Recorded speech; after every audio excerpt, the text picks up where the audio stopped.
Hello guys. आज हम आपको यूट्यूब के खोज चैनल पर जो कहानी सुनाएंगे उस कहानी का नाम है नेवला की कहानी। दोस्तों, बहुत पहले की बात है। एक गांव में एक किसान ब्राह्मण अपनी पत्नी के साथ रहता था। उन दोनों की कोई संतान नहीं थी, जिससे वे दोनों काफ़ी चिंतित रहते थे। फिर कुछ वर्षों के बाद उनके घर प्यारे से बच्चे ने जन्म लिया। घर में ब्राह्मण की पत्नी अपने बच्चे को बहुत प्यार करती थी। कभी भी अपने बच्चे को अकेला नहीं छोड़ती थी।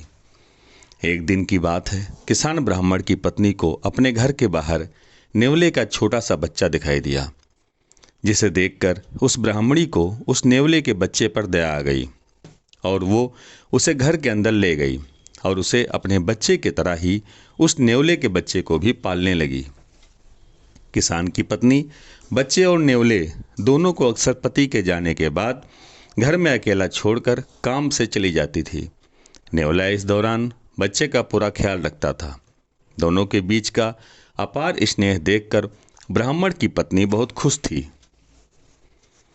लेकिन मन ही मन सोचती थी कि कहीं ये नेवला मेरे बच्चे को कोई क्षति न पहुंचा दे।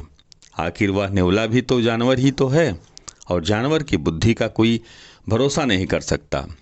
दोस्तों, समय बीतता गया और नेवला और ब्राह्मण के बच्चे के बीच का प्यार गहरा होता गया। एक दिन किसान ब्राह्मण अपने काम से बाहर गया हुआ था। पति के जाते ही किसान की पत्नी ने भी अपने बच्चे को घर में अकेला छोड़कर बाहर चली गई। इसी बीच उनके घर में एक सांप घुस आया। इधर ब्राह्मण किसान का बच्चा आराम से सो रहा था, उधर सांप तेजी से उस बच्चे की ओर बढ़ने लगा। पास में ही नेवला भी था। जैसे ही नेवले ने सांप को देखा तो वो सतर्क हो गया। नेवला तेजी से सांप की ओर लपका और दोनों के बीच काफ़ी देर तक लड़ाई हुई।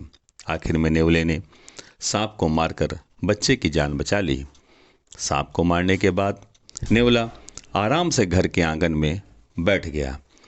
इसी बीच ब्राह्मण की पत्नी घर लौट आई। जैसे ही उसने नेवले के मुंह को देखा तो वो डर गई। नेवले का मुंह सांप के खून से लथपथ था, लेकिन इस बात से ब्राह्मण किसान की पत्नी कुछ और ही सोच लिया। वो गुस्से से कांपने लगी। उसे लगा कि नेवले ने उसके प्यारे बेटे की हत्या कर दी है। यही सोचते सोचते ब्राह्मण की पत्नी ने एक लाठी उठाई और उस नेवले को पीट पीट कर मार डाला। दोस्तों, नेवले को जान से मारने के बाद ब्राह्मणी अपने बच्चे को देखने के लिए घर के अंदर तेजी से भागी। वहां बच्चा हंसते हुए खिलौने के साथ खेल रहा था। इसी दौरान उसकी नज़र पास में मरे पड़े हुए सांप पर गई। सांप को देखते ही देवकन्या को बहुत पछतावा हुआ।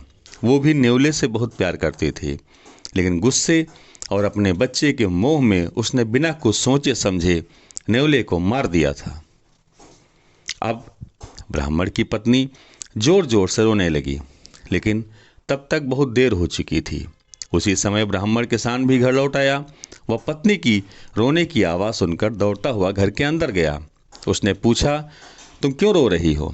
ऐसा क्या हो गया है? उसने अपने पति को सारी कहानी सुना दी। नेवले की मौत की बात सुनकर ब्राह्मण को बहुत दुख हुआ। दुखी मन से ब्राह्मण ने कहा, तुम्हें बच्चे को घर में अकेले छोड़कर जाने की और अविश्वास का दंड मिला है। हम किसी को भी बिना सोचे समझे गुस्से में आकर कोई भी काम नहीं करना चाहिए। शिक्षा। दोस्तों, साथ ही विश्वास की डोर को कभी शक की वजह से टूटने नहीं देना चाहिए। अगर गुस्से में बिना सोचे विचारे कोई काम करते हैं तो निश्चित ही हमें पछतावा ही मिलता है। जैसा कि कहा भी गया है कि गुस्सा अक्ल को खा जाता है। तो दोस्तों, आज हमारी ये कहानी आपको कैसे लगी? अगर ये कहानी आपको पसंद आई हो तो प्लीज़ चैनल को सब्सक्राइब और वीडियो को लाइक अवश्य करें। धन्यवाद। जय भारत।